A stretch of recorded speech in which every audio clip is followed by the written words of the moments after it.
So, you know, we did the scene and everybody liked it fine. Well, let's do it again. I said, fine. And I went over to my jacket and I got a device that I carry with me and have for years.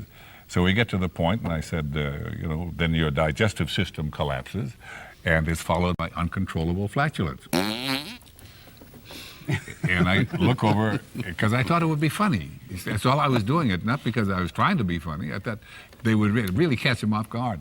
And David was sitting there, looking at, and Jim was looking at Jerry.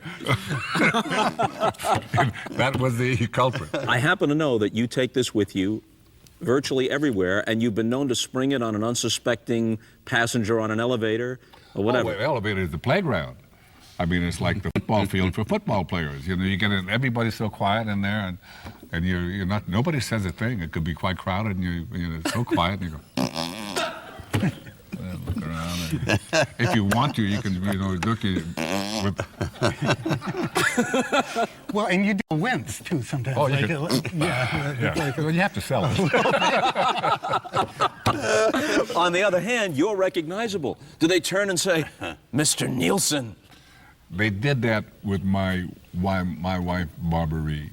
One time, this lady was talking, and I sort of was around her doing something, and I did this, and she turned and looked at me, and then she looked at my wife and said, "And you sleep with him?"